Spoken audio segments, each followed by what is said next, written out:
Shalom sahabat-sahabat firman kehidupan yang terberkati dalam damai sejahtera dan sukacita dari Allah Bapa.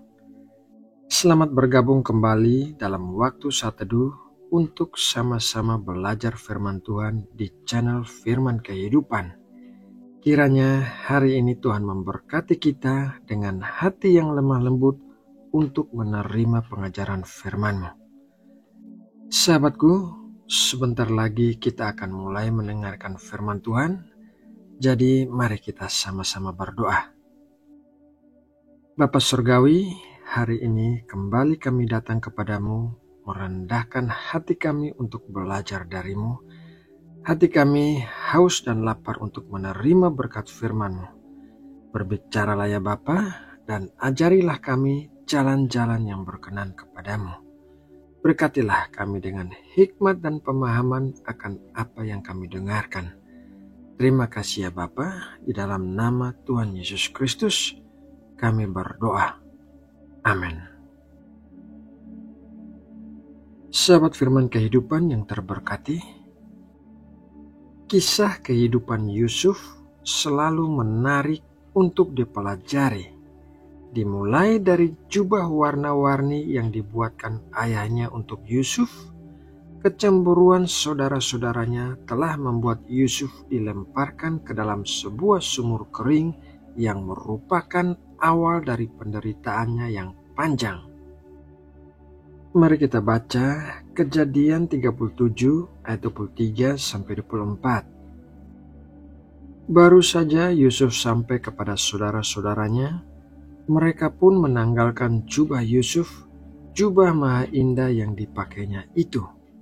Dan mereka membawa dia dan melemparkan dia ke dalam sumur. Sumur itu kosong, tidak berair. Yusuf datang tanpa prasangka apapun kepada saudara-saudaranya yang sedang mengembalakan kambing domba di Dotan. Tetapi di luar dugaannya, mereka sudah merencanakan untuk mencelakai Yusuf. Tadinya mereka bermaksud membunuh Yusuf, tetapi Ruben mencegah mereka. Akhirnya mereka hanya melemparkan Yusuf ke dalam sebuah sumur yang kering airnya. Situasi yang dialami Yusuf mungkin dialami oleh beberapa dari antara kita. Satu hari kita sedang berada dalam keadaan yang baik-baik saja, tetapi tiba-tiba tanpa kita duga, ada orang-orang yang membuat kita masuk ke dalam sebuah lubang yang dalam. Atau mungkin bukan orang-orang yang menyebabkannya, tetapi kita sendiri yang terperosok ke dalamnya. Atau mungkin juga tanpa alasan apapun, tiba-tiba saja kita masuk ke dalam lubang yang dalam tanpa ada harapan untuk bisa keluar. Bagaimanapun cara kita bisa berada di dalam lubang, hal itu bukanlah sebuah situasi yang menyenangkan. Hanya ada dua reaksi dari orang-orang yang berada di dalam lubang, yaitu reaksi yang pertama adalah menyalahkan Tuhan. Amsal 19 ayat 3, kebodohan menyesatkan jalan orang, lalu gusarlah hatinya terhadap Tuhan. Tuhan bukanlah yang menyebabkan Yusuf berada di dalam lubang. Tuhan bukanlah penyebab kita berada dalam situasi yang sulit. Akan tetapi, reaksi kebanyakan orang adalah menyalahkan Tuhan karena mereka berada dalam situasi itu. Bermacam-macam alasan orang menyalahkan Tuhan. Di antaranya adalah Tuhan tidak menolong mereka keluar dari situasi itu secepatnya. Kenapa Tuhan mengizinkan mereka berada dalam situasi yang sulit seperti itu, bukan mencegah saat mereka akan masuk ke dalam lubang. Tuhanlah penyebab mereka berada di dalam lubang. Hukuman Tuhan. Menyalahkan Tuhan tidak akan membuat kita keluar dari lubang atau situasi yang sulit. Justru sebaliknya, hal itu akan memperparah keadaan kita karena kita berada dalam kondisi mental yang lemah. Dalam situasi yang paling sulit sekalipun, Tuhan adalah sekutu kita yang terbaik. Oleh karena itu, kita harus masuk dalam reaksi yang kedua, yaitu mendekatkan diri kepada Tuhan. Mazmur 30 ayat 11 dikatakan demikian.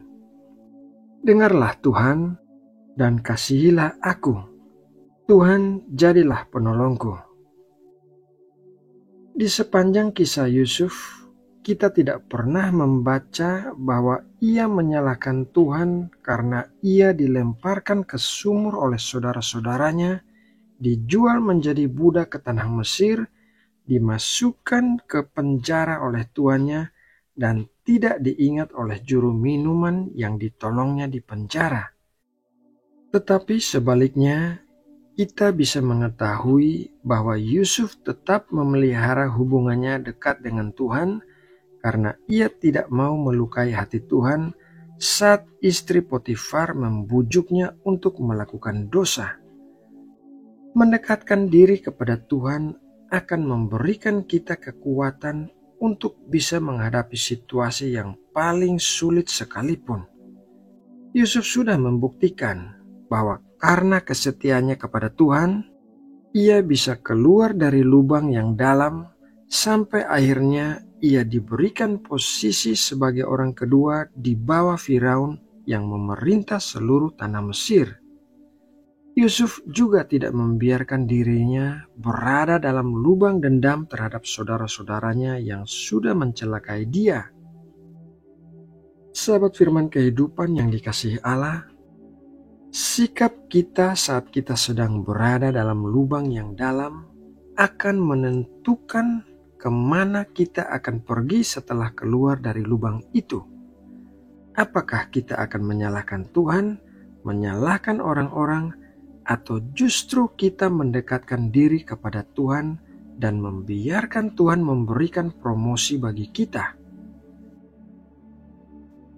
Nah, sahabatku yang terkasih, demikianlah renungan firman Tuhan hari ini. Semoga renungan ini dapat memberkati dan menguatkan kita semua. Mari kita berdoa. Bapa yang penuh kasih, kami mengucap syukur buat berkat firman-Mu hari ini. Ajarilah kami untuk bisa bersikap bijaksana saat kami sedang berada dalam situasi yang sulit. Ajarilah kami untuk selalu mempercayai-Mu bahwa Engkau selalu mengasihi kami dan memiliki rencana yang indah bagi kami. Terima kasih ya Bapa atas berkat-berkat-Mu yang menguatkan dan mengubahkan kami. Di dalam nama Tuhan Yesus Kristus, kami sudah berdoa dan bersaat teduh. Amin.